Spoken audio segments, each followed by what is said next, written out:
Welcome to Mission Log Live, back again on a Tuesday night to field your questions and comments about Star Trek Discovery. I'm John Champion. And I'm Ken Ray. This week, you and John and I will dig into the episode 6 of Star Trek Discovery, Lethe.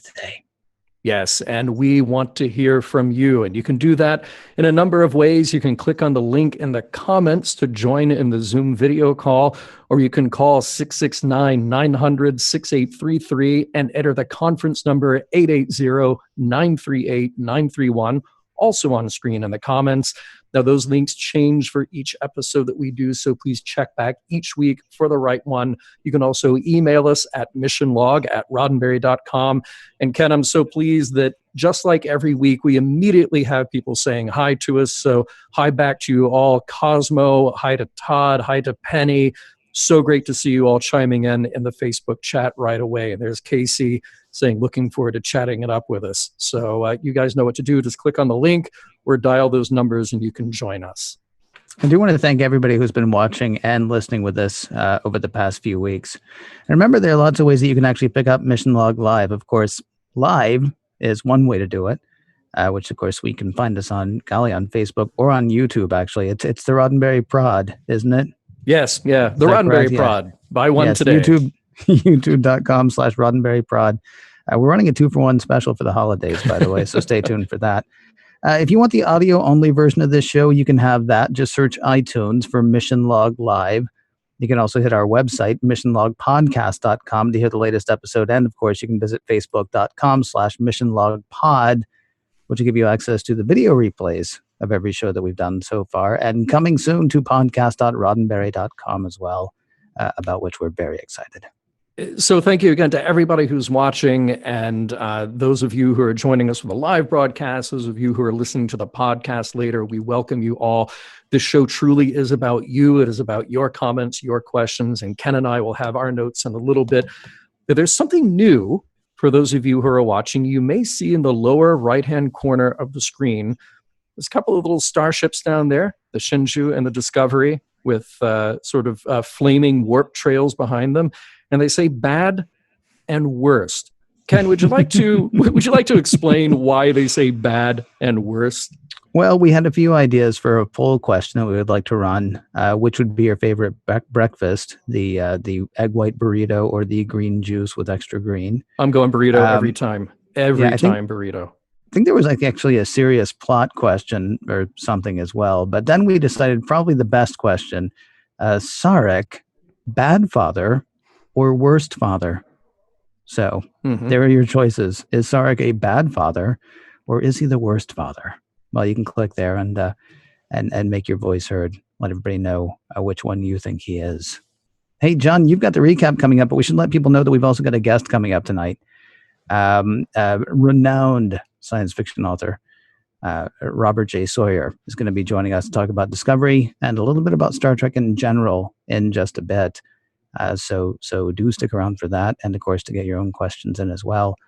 In the meantime, though, sir, you're going to let people know what happened on this week's Discovery, are you not? I am. I'm going to give you the recap, but right before I do that, I have to say Heather has already chimed in and said Sarek is a bad father. Worf is the worst father. Heather, I'm not gonna tip my hand. I was gonna say, no, don't wait the results. Wait the results. But Heather, make sure that you vote in the poll. We need your opinion marked. So make sure you vote in that poll. All right. So the recap for episode 6 of Star Trek Discovery, Lethe. Ambassador Sarek heads out on a mission, a secret mission to negotiate with the Klingons. with a pilot who turns out to be a xenophobic, hyperlogical fundamentalist who turns himself into a bomb.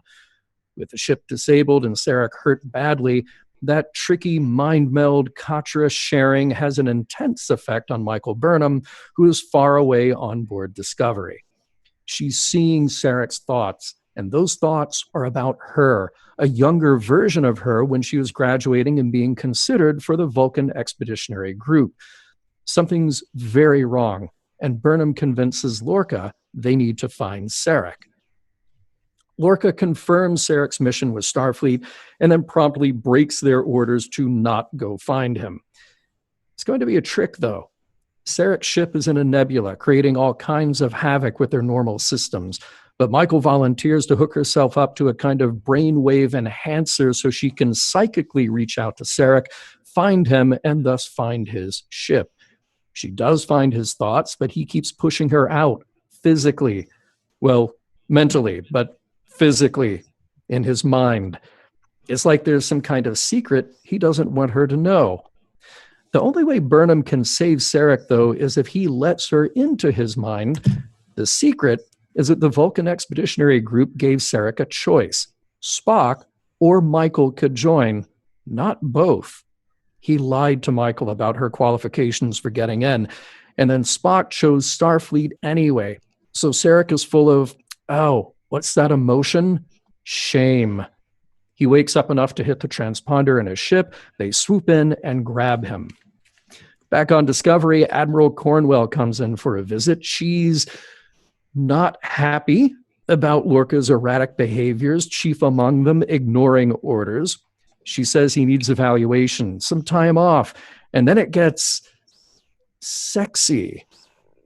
Lorca's kind of a light sleeper, though, and he pulls a phaser from under his pillow and aims it at the Admiral, mistaking her as a threat. And this is all she needs to decide. He is not the man she knew and needs to be removed from command. Sarek is in sickbay. He'll recover, but he won't be able to make that Klingon peace negotiation. Lorca has a great idea, though. Send Cornwell instead. She's ready, but tells Lorca that when she gets back, he'll need to be dealt with. Oh, about that peace mission. Come on, what were you expecting? Admiral Cornwell arrives at Cancri 4, the neutral territory, and her guards are summarily disposed of. This was orchestrated by Cole. And in the words of another famous franchise, it's a trap. What of Cornwell's fate? Well, we don't know. On board Discovery, Saru asks Lorca if they're going to try to rescue her. The captain's response? Nah. The end. I don't think it's quite fair to say that his response was nah. I think his response was, we'll see. Okay, close enough. Close enough. Something along those lines. We do want to get everybody's reaction, of course, to this week's episode. Any questions that it brought up for you or any thoughts that it brought to you. Before we do that, though, we are super excited to have our guest with us tonight. Robert J. Sawyer is the author of 23 science fiction novels. There's the trilogy Wake, Watch, and Wonder, Mind Scan, Flash Forward, Calculating God. His most recent book is Quantum Night. He is a Hugo Award winner. He's a Nebula Award winner. He is a Star Trek fan. In fact, he wrote the 2-part finale for Star Trek Continues. And for me right now, the coolest part is he is our guest this evening. Rob, thank you very much for joining us. My pleasure, Ken. Hi, John. How are you guys? Hey, great to see you, Rob. This is very, very different context for us. Usually it's running into each other at the convention, grabbing lunch, and then that's right, going our merry ways. Go in Las Vegas for the annual Star Trek convention there. It's always great to see you guys. Love it. Almost made it into your introduction. You can put down a burger like nobody's business. There you are. That's right. I love my burger. So here's the thing. I just from reading your novels, I mean, having had the pleasure of getting to know you a bit over the past few years, I know you're a Star Trek fan. Like you just said, we bump into each other at Star Trek Las Vegas. But I think it was in Wake, Watch, and Wonder where you just riff like 3 or 4 pages, I want to say, on the motion picture at one point. Yes. Talk to me about your Star Trek fandom. Is this you're a kid, you're watching it? Is this you came to it later? How did you get so into Star Trek? So I'm 57 years old. I was born in 1960. Star Trek premiered in 66. I didn't see any when I was 6. When I was 7, I saw Devil in the Dark in first run, first time it aired, 1967. My parents were academics and liberals by even Canadian standards in the 60s. I wasn't allowed to watch violent television programs. And that included even Star Trek in their estimation. No Man from U.N.C.L.E., no Rat Patrol, any of these things. But my older brother, 6 years older than me, was able to. So he was the first Star Trek fan in the family. I got to see a couple of episodes with him, I guess sneaking around my parents' strictures.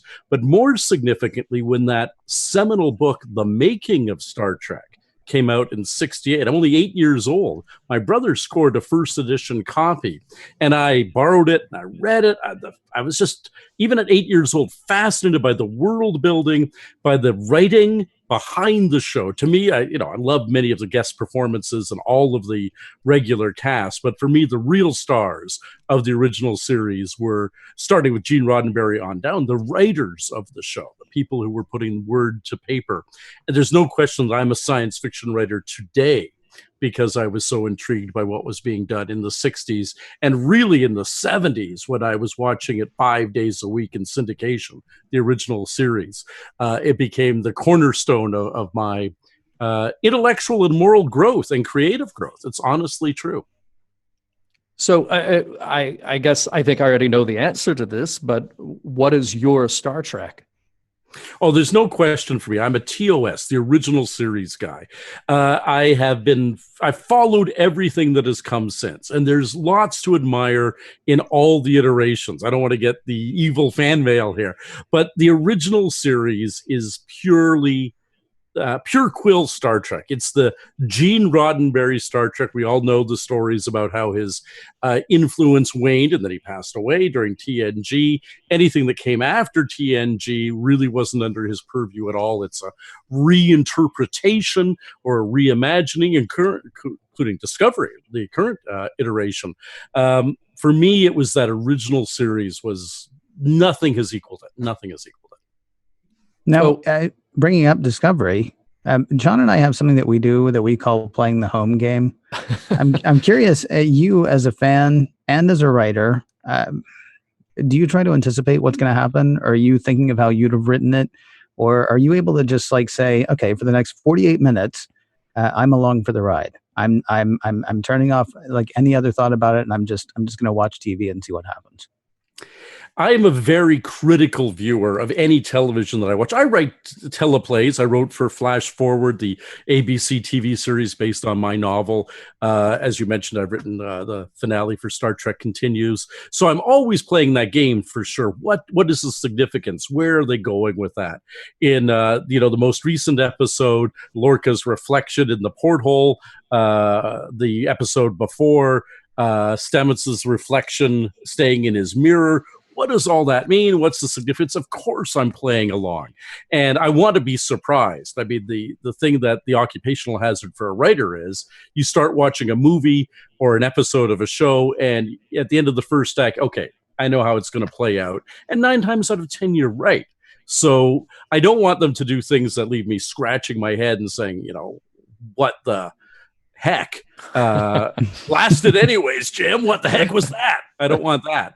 I want to be able to be pleasantly surprised because they've outthunk me. By the way, one of our listeners and frequent commenters, Earl Green, says, oh man, I helped edit Robert's Boarding the Enterprise anthology that you co-wrote with David Gerald. So Earl says hi. And then Earl. he says, some people have an elf on the shelf. Robert J. Sawyer has a Sontaran on the shelf. Right. Notice Sontaran? That, and the lunar lander right there too. No, that is actually the space pod from Lost in Space. Oh, it sure is. And I can see it better in the large image. Yeah. Of course. Fox jellyfish from the J.J. Abrams. Nice. Apollo 11 command module, and of course, what a real D7 looks like. None of this. I don't know what the heck that thing was. It was some kind of pregnant Canada goose that with lots of ornamentation that went by on Discovery. But see, here's the thing. I expect explanation, though. So I don't mind if they throw something really bizarre out at me, because I think, okay, what'll happen in 2, 3, 5, 10 episodes down the road? Is there some reason that ship looks entirely different from the other one. Usually design stuff doesn't bother me, and I'm okay that we have different looking Klingons because there are different Klingons, but to call that a D7 and not really look anything like a D7 was a little weird. It's like if they said Constitution class, but then we see something that looks very different. It's going to be fascinating to see because they alluded in Lethe, the episode that was just on, we finally give a mention of a Constitution class ship like the Enterprise.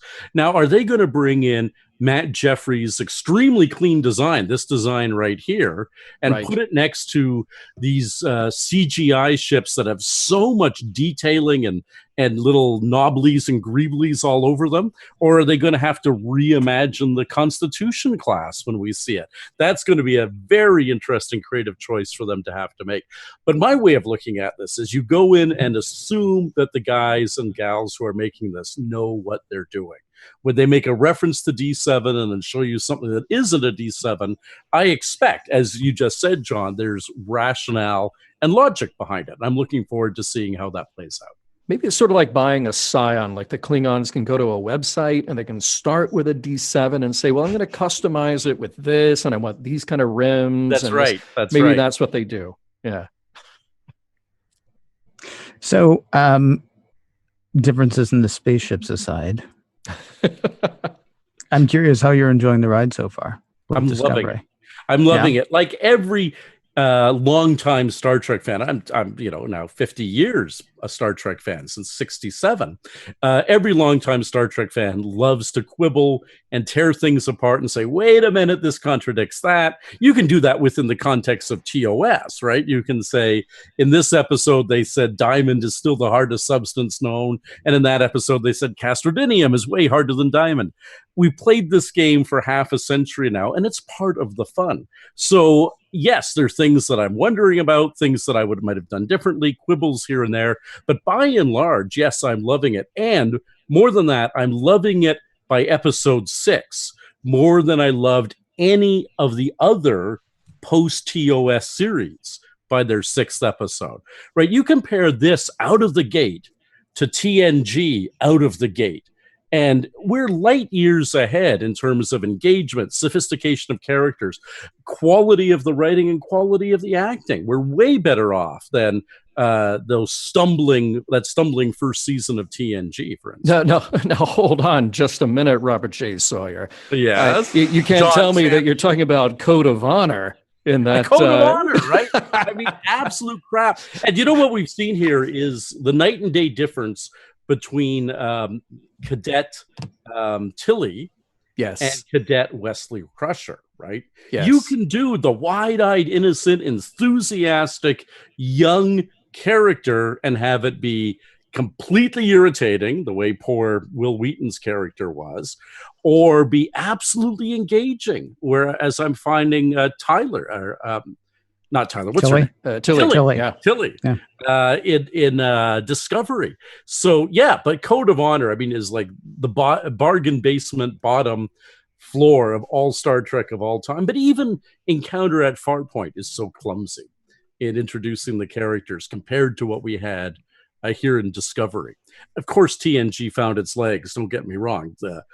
In fact, the opposite comparison is Lethe was co-written by the fellow who wrote Darmok for TNG. Darmok, with the alien who spoke only in metaphor, as the walls fell and so forth, was one of the very best TNGs. I would say episode 6 of Discovery was at best, it's in the top 6, but it's not my number 1, 2, or 3 of what we've seen to date. Yeah, you're referencing Joe Menosky, who is a bit of a mystery, and glad to see him back and working on Discovery. By the way, since you mentioned it, speaking in metaphors and the title of the show, Lethe, I had that sort of in my trivia, my notes here, but you and I were talking before the show. Why don't you clue us all in and our audience in on the background of that word and why that's an appropriate title for this episode? Well, I haven't looked it up for ages, but my recollection is that it is the memory of the river of memory right. in Greek mythology. And it's a name that we heard in TOS, the blanked out woman who was Dr. Tristan Adams' assistant in Dagger of the Mind. That woman no longer exists. All of my memories of that evil that I was have been expunged. Her name was Lethe. So it's a name we've heard before. Lethe. One of the things, by the way, that I dislike about Discovery is they don't give you that title on screen, right? It's always been a Star Trek thing. And I know it's not in vogue, but there are a lot of things Star Trek does that aren't in vogue. I want to see the name. I don't want to have to go, okay, what was that one called? And Google it to find out. I did have one other question for you before we let you go. I'm curious. I mean, because you're a fan. You've said you're a fan. Has the show been on long enough for you to have picked a character? Like, is there one character that you're like, oh man, I really want to write for that. I really want to play with that. Or is there a character with whom you identify more than the others? I mean, is there? Yeah, I will answer that. Is there one character that does it for you? I will answer that, but I want to say the flip side first. This is the first post-TOS series where there has been no character that I dislike. Right. I mean, obviously, you're not supposed to like Lorca. Lorca's a complex, troubled man and so forth. But the actor and the character work really well for me. Now, in Voyager, every time smarmy Tom Paris was on screen, it didn't work for me. Obviously, Wesley didn't work for a lot of people on TNG. Jake and Nog, particularly that subplot. Jake grew up to be a more interesting character, but Nog and even, Rom, I could take a pee break when he came on screen. There's been none of that here. In Discovery, every one of the actors and every one of the characters is intriguing, and I don't cringe when they switch. Oh, now it's going to be the Doctor. Now it's going to be, and here's my answer. Now it's going to be Saru, the alien who was in line to be first officer and blah, blah, blah, who has been both subordinate and superior to Michael. I think the actor is spectacular. I think the idea of an alien race that lived as a prey animal on a world of predators is something very interesting and very different, because we hear over and over again about warrior races in Star Trek. Even the Andorians, as they say in the animated series, a warrior race has few sympathies, but one we have is for family. A race that isn't inclined to violence or war. On a regular basis, not the Halkins appearing in one episode, Mirror, Mirror, but on an ongoing basis, I think is going to be very interesting. And he's the guy I identify with. I very much want to know about their societal development. Like, what happened to the predators? That's actually what I want to know about. That's not even the home game. That's just sort of like when I'm sitting here by myself, like, so did something wipe them out, and how did they evolve and all that stuff? So yeah, I think I might be with you on that. Although Stamets, like his sudden, the freeing of his consciousness, let's say, that we experienced in this episode, I found that kind of, it was both humorous, but also a really interesting idea that it was groovy. It was very groovy. Yeah. Groovy. That he could suddenly have the curtain pulled back and make him a bit more mellow. Maybe. Yeah, he's a fascinating character. When we first saw him, he was very much Richard Daystrom. He was this guy who was arrogant beyond belief because he was brilliant beyond belief. And he had created this thing that nobody had ever been able to do before. And that works for one episode, right? Richard Daystrom could not be an ongoing character. You would eventually, have grown tired of that arrogance. So what they're doing, this guy's already had a very interesting arc in just 6 episodes. And where he will go as we go along, I'm fascinated to follow along. Cool. All right. Robert, I always say this, that we know that you're busy. We know that you have things to do. Even if I don't know that for sure, I'm saying that to make a clean transition. It is true, I do. Okay. All right. Yeah, you're a very busy man. We really appreciate your time and your insight. Love talking Star Trek with you, whether it's in this kind of situation or just sitting across a table from you and a giant burger. So thank you so much for coming on with us tonight. And we'll do this again sometime. I hope so. Be well, my friends. All right. Live long and prosper. Bye-bye. Ken, we do have a caller, Casey, who is almost ready to join us. But before we go to Casey, one quick thing I want to remind people about the poll. Again, it's Sarek, bad father or worst father? We want you to vote. We want to know what you think. Do you have a strong opinion about this? Yes.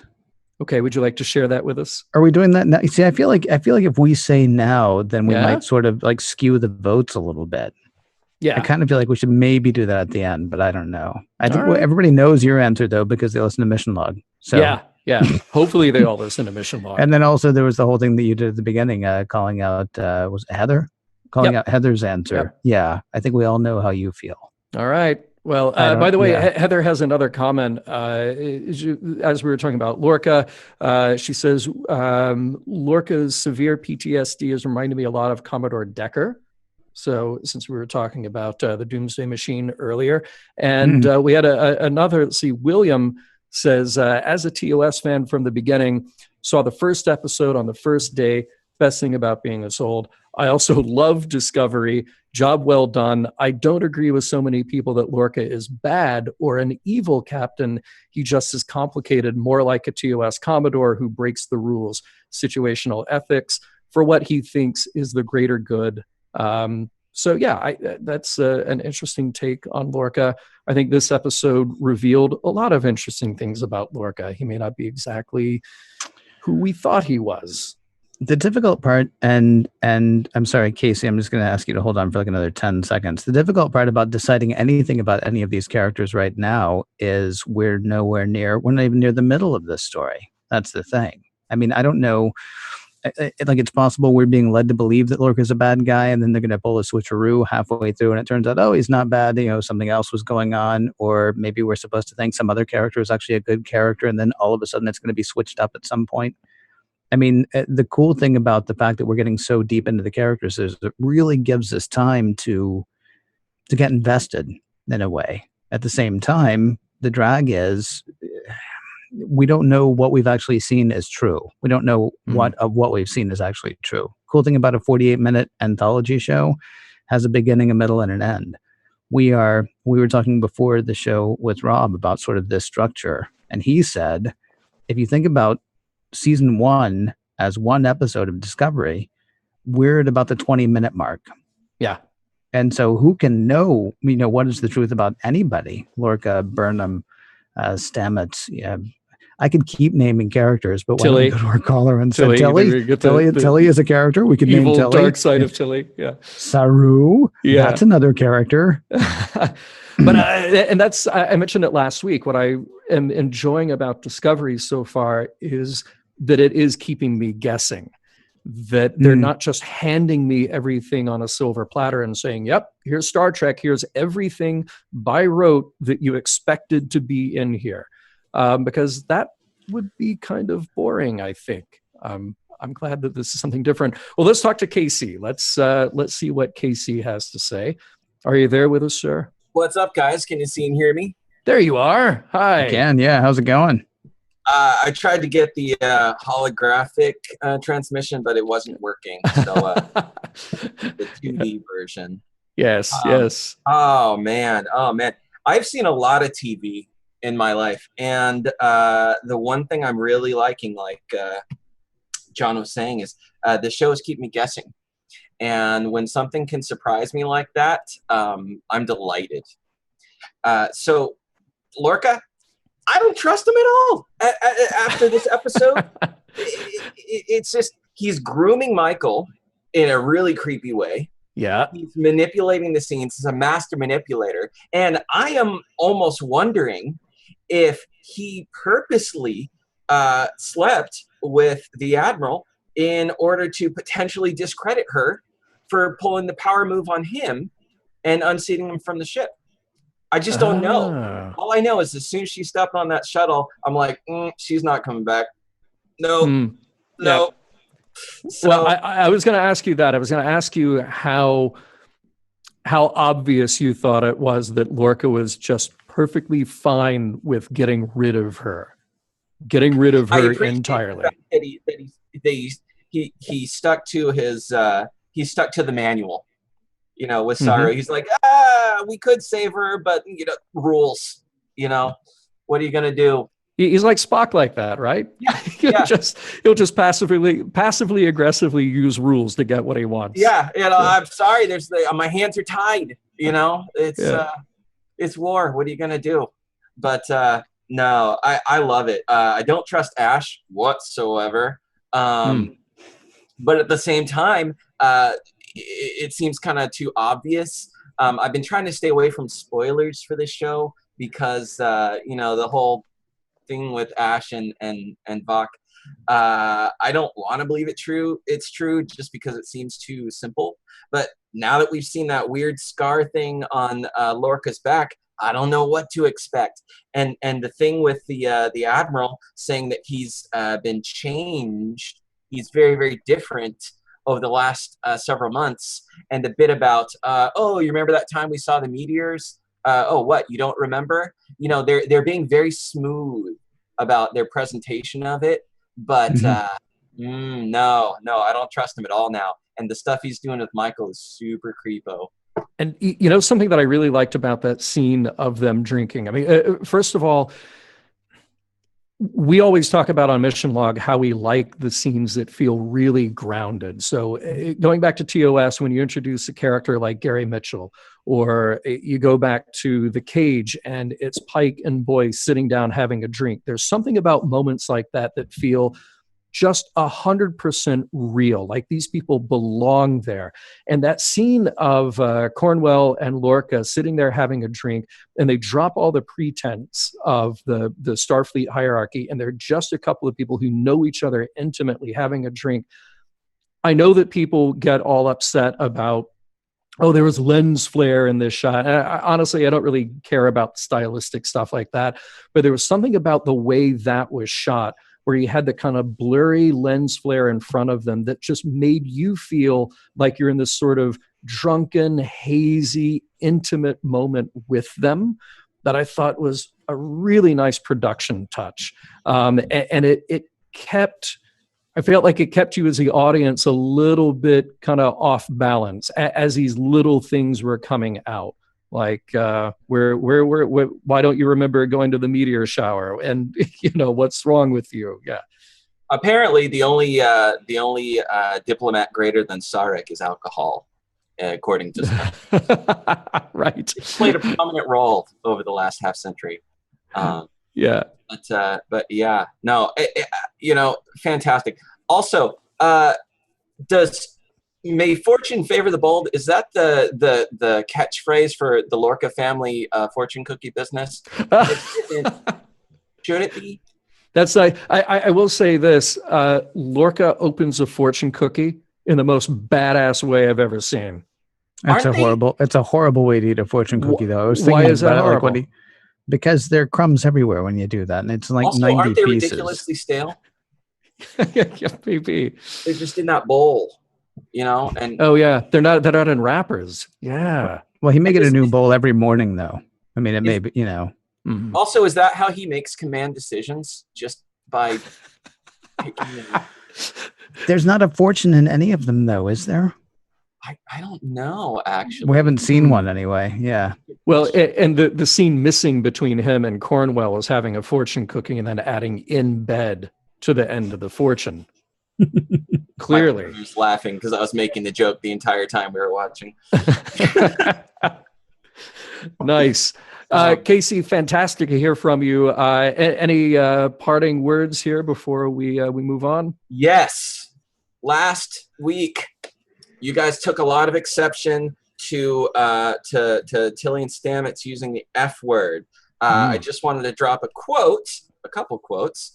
In our century, we've learned not to fear words. Ken had said that, and you guys were both, understandably, you were sort of taken aback by it, and you felt it wasn't earned. Given the context of what they were talking about and what they're trying to do with this show, there's beautiful integration with all the Easter eggs in this show. None of them feel ham-fisted to me. The thing with the food slots, everything, all the little details are just really nicely integrated. But what they're really trying to do is make it feel real. And that is one of these artificial things. George Carlin says, they're only words that we've decided not to use all the time, but it's very, very arbitrary, like wearing neckties in business settings. I rewatched Star Trek Beyond last night, and they had a businessman walking by, and he still had the necktie. I'm like, 500 years later, that's an interesting thing, but plausible because it's arbitrary. And, I hope, to me, it is aspirational to use this kind of language and take the power out of it. And quite frankly, the show is marked MA already. So I'm not really worried about kids. And really, since 1999, the South Park film, those guys did a great job of highlighting this weird thing in our culture where language is awful, but will show this incredible violence, and we're fine with that. Back in the 80s, the 18, Missile Mike, that's from Max Headroom. That's really it is. It is. It's a good deep cut. Here's what I will say. To that, I have a friend who works at NASA, and I have a friend who works at NASA because she was not much of a student, but she got really interested in science because she got really interested in Voyager. And what she actually posted the other day on Facebook was, if Voyager had been dropping the F-bomb, I never would have seen that. I wouldn't have been allowed to watch it, and I never would have found that. I never would have found that connection. We talk to people all the time at the Star Trek convention when we're there who say that their lives were changed at a very young age because of what they saw on screen with Kirk, Spock, and McCoy, or with Riker and Picard and whomever. Absolutely. And so to now, because I'm with you on the gore as well. Honestly, I mean, they stabbed a guy. I think it was last week or the week before. Last week, they stabbed a guy, and then to make sure that we really knew he was stabbed, they showed us the wound. They showed us the bleeding wound of it, and I got the fact that he was stabbed because they sort of shoved the knife into him. I get the fact that these are adults on a spaceship because I'm watching adults walk around in a spaceship, and to sort of take away, if you'll pardon my use of the term, to sort of take away that possibility of discovery from a kid who might actually benefit from it. That's where I sort of worry about it. But that's the thing that's frustrating because it is an arbitrary distinction. We do not see violence and gore, certainly not transporter malfunctions or other things like that on a daily basis. We do hear curse words on a daily basis. The reason why we gatekeep kids from saying it is an arbitrary thing, and it's not. It's like the parents who wouldn't let the kids read the Harry Potter books because of depictions of witchcraft. Now they have the right to gatekeep their children from that kind of material, I guess, but it's not. It's an arbitrary. The only reason the word. Let me see here. In our century, we've learned not to fear words. The only reason to quote another great man, the only reason this word has power to hurt us is because we let it. The only way to get people over being offended by something is to desensitize people to it. And I'm not talking about racial slurs, because there's a difference. That's a pointed attack on someone. But words like the F-bomb, it's meaningless now. Yeah. And kids say it to each other and they giggle about it because they know that it's arbitrary and it's funny because it's a bad word. And why? I mean, here's the thing, Casey. At this level of the conversation, I actually do agree with you. I mean, it is an arbitrary thing. If we can kind of separate ourselves from the reaction that people have to it, it's just a series of phonemes that we decide are offensive. Yeah. I've read a lot of comments in the days since, and a lot of people kind of turned me around on this where, it's not the end of the world. It's not the worst thing to happen. I'm certainly not personally offended by it. You should hear me and Ken off air. We make a specific decision to not use certain words on air because we know that we would have to tag it explicit, and we know that it would prevent people from finding our show. But this show is tagged explicit.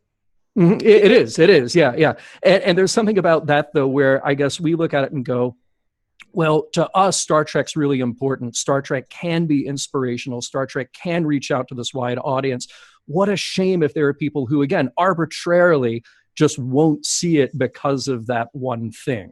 But those people could also arbitrarily block them from seeing that because they show depictions of life on other planets, and that's religiously blasphemous. Oh, sure. And I mean, there are all kinds of reasons. But I'm saying that the people who would block their children from seeing that for that reason are probably people who aren't examining this question, and it's worth examining. Yeah. And that quote I was saying earlier, by the way, was a quote by the man himself, Ken Ray, from the Savage Curtain podcast. That man does some good podcasting. Listen, man, thank you so much for joining us. I really appreciate it. I love the spirited conversation. Please call back next time, whenever you're free. We'd love to hear from you again. I'd love really to. Appreciate it. Thank you so much, guys. All right, take care. Thank you, Casey. Ken, we do have another caller standing by, but we need to do our thing. Did he just throw my words back at me? He did. That's it. I'm never talking again after we talk about the good people at Eagle Moss, because I assume that's the business you wanted to do, right? Before we get to Liam. Yeah. Liam, please stand by because we will get to you shortly. But first, I don't have the copy right in front of me, John, but I'm just going to wing it. Okay. This is the Discovery Starship collection, right? Yes. Yeah, this to me is still amazing. And I was thinking about this the other day too. It's like they're going to start with the Shenzhou. And then I thought, that's amazing, because then after that, because here's the thing, I think it's $9.95. Am I right about that? You're right about that. Free shipping that is your, too. That is your starter ship. It's about an 8-inch long, perfectly detailed, beautifully designed copy of the Shenzhou, which was the ship, of course, that Captain Giorgio and Michael Burnham and Saru and all the other people, most of whom are no longer with us, served on in the first 2 episodes of Discovery. And then, like after that, once a month, you're going to get another ship from Discovery. And I thought, well, that's crazy, because we haven't seen that many ships from Discovery. And then I started thinking about it. I'm like, well, they probably already got a year, actually, before you even get any further into the show, because there are 2 shuttles. There's the one that shuttle pilot Barb flew. That could be gone now. That could be one of them. I don't know. Yeah. Actually, I shouldn't guess what the shuttles are, because that's the other thing. People can actually go online and take a look at what's coming up. I think you actually have the copy in front of you, though. So could you remind people where to do that? Yeah. Well, look, I mean, here's what you need to know if you don't know already. This is the officially authorized collection, authorized by CBS Studios, made by the fine people at Eagle Moss, who just do such an exceptional job on these hand-painted, beautifully rendered and detailed models. They're made out of that metallic resin, so they have a nice heft. They feel like truly collector pieces. I'm very happy with the ones that I've seen from them. The stuff from Discovery is brand new, and it will be out in very limited quantity. As you said, Ken, starting with the USS Shenzhou, NCC 1227. It's about 8 inches long from the front of the saucer to the end of the nacelle, so bigger than their usual teeny tiny spaceships. And there is only one way to guarantee that you get it. They will be shipping starting in early 2018. And Ken, you can tell us where they can get that. They can go to eaglemoss.com/Discovery Starships. That address again is eaglemoss.com/Discovery Starships. As we said, your first ship is $9.95, and that does come with free shipping. The ship itself will be to your door by the 31st of January 2018, if not sooner. New models then do ship monthly, and they will be delivered directly to you as well. And you won't get that for $9.95 each one that comes after that. But if you get in early and you go ahead and get your subscription set up, each ship that comes after that will come to you with a 20% discount. And just like everything else with Eagle Moss, you can cancel it anytime if you want to, but then you're just, cutting yourself off from building your own Discovery Armada. And why would you do that? So once again, you can reserve your version of the USS Shinju at eaglemoss.com/discovery starships. And thank you so much again to Eagle Moss for sponsoring Mission Log Live. All right. It has been a lively discussion so far. It has been. But we should let people know there's still time to get in. So go to wherever it is, facebook.com/missionlogpod. And then right there on the screen, you'll see the different ways to get in touch with us. You can, of course, join us by video, or you can do like our friend Liam has done and join us just on the audio tip. Liam, thank you very much for calling in this evening. Hi, guys. I love your badge, Ken. Oh, thank you very much. I appreciate that. Thanks. I love your badge too. I'm just imagining you have one because I can't see. I have one from Into Darkness, I think, the science badge somewhere. Oh, I've got those. Yeah, I actually almost wore those tonight, or one of those tonight, but I figured, we're doing Discovery because I've got the four from actually the JJ movies. Just got the one here, but I'm looking forward to building my collection. Yeah, What's on your mind tonight? A bunch of things, some little things. Casey's argument about F-bombs was interesting. I noticed that he didn't use one the whole time he made the argument. Which we appreciate. Mm-hmm. Yes, exactly. I wondered if maybe we can sort of retcon this in our minds as F-bombs are archaic in the 23rd century, and they think that Tilly's just being really weird by saying it. Oh. So you're saying like Tilly's like the hipster of Discovery? Yeah. Like she might have a handlebar mustache if she were a guy, or like ride a really big bicycle, or drop the F-bomb. Yeah. So it's like if I were to come on the air and say, hey, Ken, you're the bee's knees. Let's go get splifficated later, right? It would just be completely, wouldn't make any sense. I wouldn't know what you were talking about, but yeah. Mm-hmm. Or like how on Voyager, Tom Paris talks a lot about stuff from the 20th century without really knowing what he's talking about half the time. Well, that goes for all of us, right? Yeah. The other thing that I thought you guys, I'm surprised you haven't brought up already, is those disco shirts. Oh. Yeah. Yeah. So yes. Mm-hmm. I have nothing more to say about that. I'm sorry. I started to say something. I realized I shouldn't say anything about it. Yeah, they're yes. That's really all I got. Actually, Ken, I'm a little surprised I'm surprised you don't have one already. I'm surprised you don't have it on. Yeah. I was actually thinking about, next week's show, Tuesday night show, is Halloween, and we've actually been challenged by a friend of ours, Jocelyn, to make sure that we are dressed up for next week's show because it is Halloween. So I'm thinking about trying to see if I can get a disco shirt for that. Although I do have another idea, but if I pull off the other idea, that's going to be a surprise. Oh, now see, yeah. Not going to say, but the disco shirt would be the easiest Halloween costume you could possibly do because just wearing a t-shirt. Yeah. And you're like, oh yeah, I'm totally a member of the Discovery crew. I was just working out in the hall and then ran in to do the show. Right. But I got to go because I got to shave 6.5 seconds off my time. Right. That does raise a question if the costumes need to be Star Trek themed costumes, because I've got some costumes for Halloween this year, 2, in fact. But yeah, if they don't need to be Star Trek. We dress up Star Trek every time we're at a convention. I say dress up however you want to. Now, that said, the costume that I am thinking about is a Star Trek themed costume. Of course. Yeah. What else is on your mind, Liam? Speaking of costumes, have you noticed that there's a difference between the men's and women's uniforms in terms of the pipes that wrap around their shoulders? Are there really? I haven't noticed that. In what way? All of the women have 4 pipes, either bronze, silver, or gold, and all of the men have 5. Huh. It's not a rank thing? No. It's not I thought it was a rank thing. So then I went back through all the episodes and looked at everybody's costume as closely as I could, and all of the women have 4, from Cornwell all the way down to Tilly. And all of the men have 5, regardless of their rank or position. Wow. No, I did not notice that. I'll have to take a good look, and maybe we get a costumer on the air with us to help explain that at some point. That's a really good detail. I wonder if it's maybe a thing so that you can pick it out from when you get your laundry pile from the quartermaster. You can just pull. Well, I mean, come on, you think of the 23rd century, then have their names written in Sharpie in the back somehow. I mean, that I'm going to go with that. Yeah. Or did they just get them out of that uniform machine every time that they need a new one? See, that's my assumption, actually. Yeah. So who cares? Like, how are you going to mix them up? Unless, you're picking them up off the floor A Admiral. Sorry.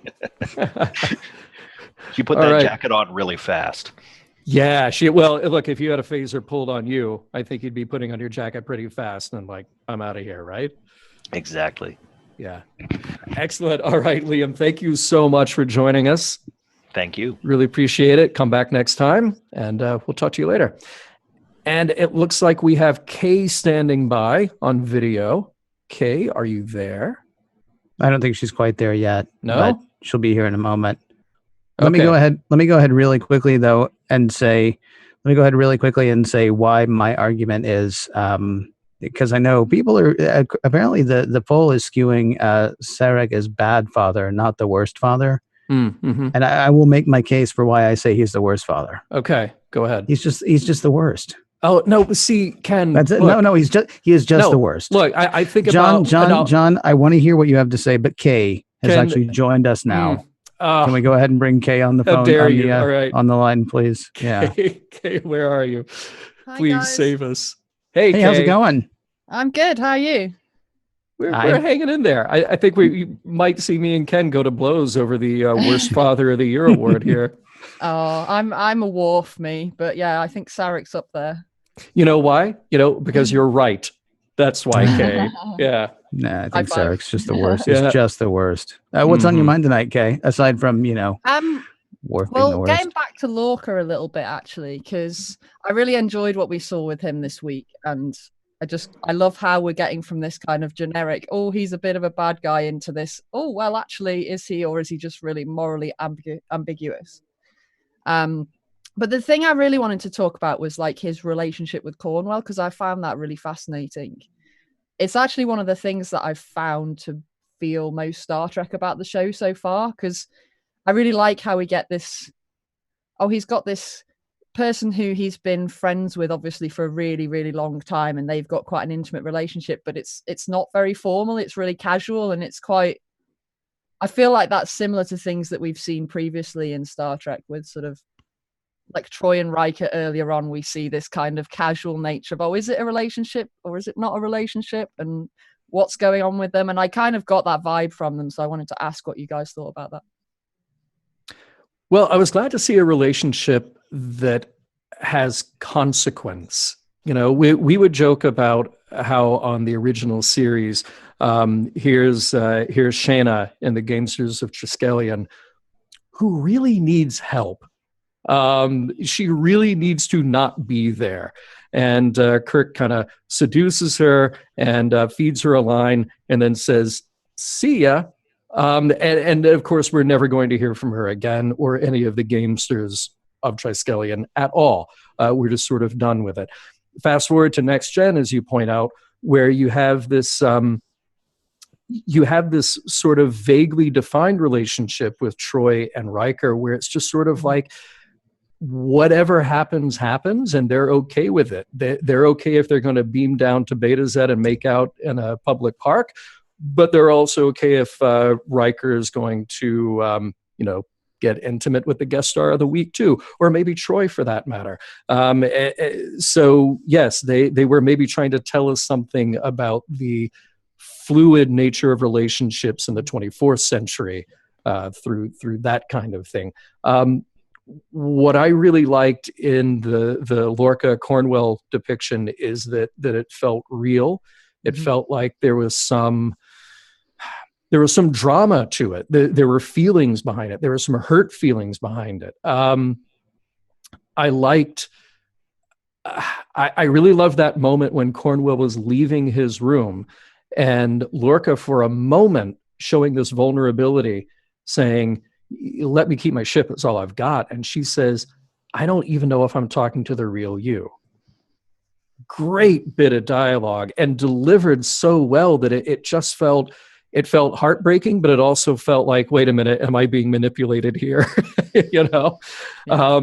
So that's a testament not only to the writing and weaving something really meaty for these actors to do, but it's a testament to the actors being truly invested in that moment.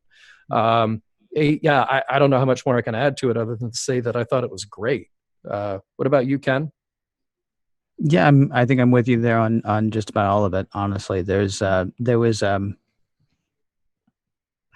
yeah, there was an intimacy to it that was believable. It was not like some of the stuff that we saw with Kirk in years past. I mean, down to what Star Trek II: The Wrath of Khan. I mean, we know that he's affected because Shatner does a very affected look, and he actually says the thing to Bones about you should know better than anyone the danger of opening old wounds or something like that. I mean, they're very much telegraphing everything that's happening there. This was played subtly, but it was really well done. I mean, the whole thing where she says, "I came to see my friend," and he gets out the bottle and says, "Okay, well, let's talk like friends."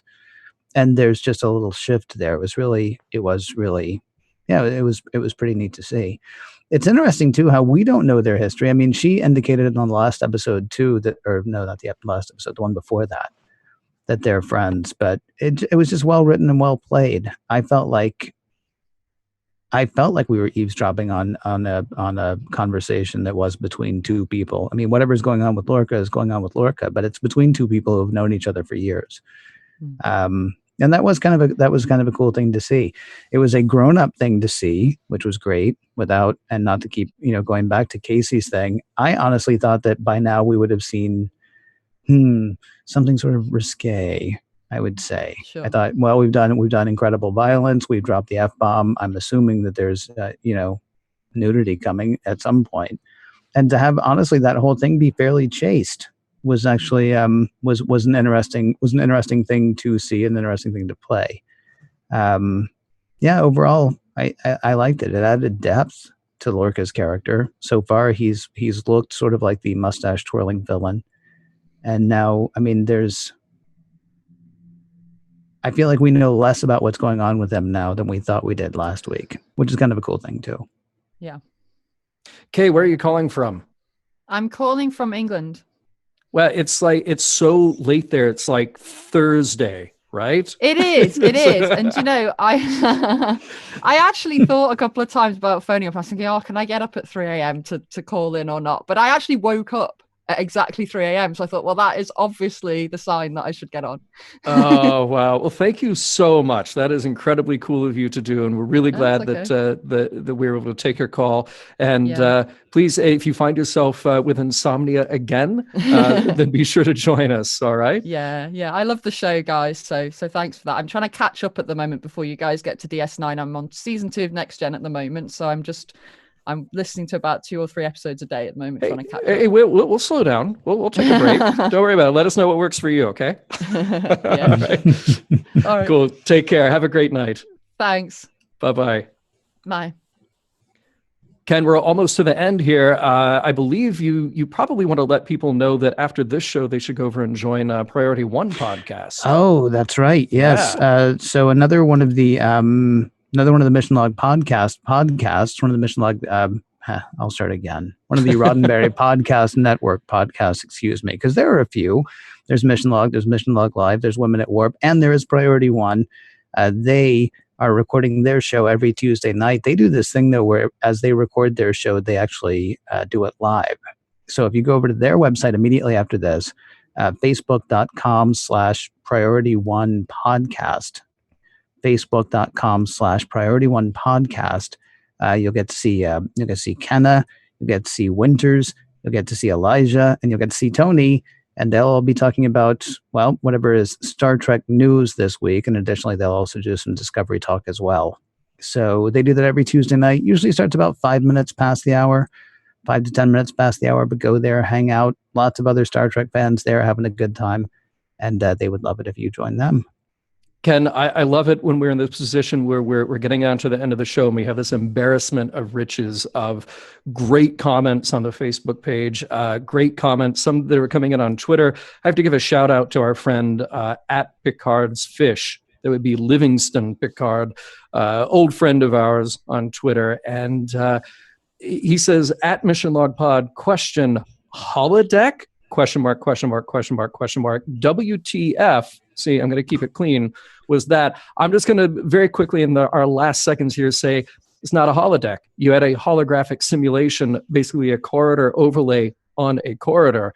But remember, even back in TAS, they had a holodeck-like simulation, and Gene Roddenberry's notes for TOS, he wanted to have a holodeck on the Enterprise way back when. So this is not out of the ordinary. So yeah, it's interesting that you say TAS though, like that's canon. It's Star Trek, Ken. It's Star Trek. That's the important part. Yeah. Yeah. Guys, thank you all so much for joining us this week on Mission Log Live. Remember, you can go to missionlogpodcast.com. You can go to podcast.roddenberry.com. The audio-only version of this show will be out momentarily. Please join us again next week, facebook.com/missionlogpod, to join on the live show and talk about Discovery. That is every Tuesday night, 7 p.m. Pacific, 9 p.m. Central, 10 p.m. Eastern, and other times, other places. And we look forward to seeing you live next week.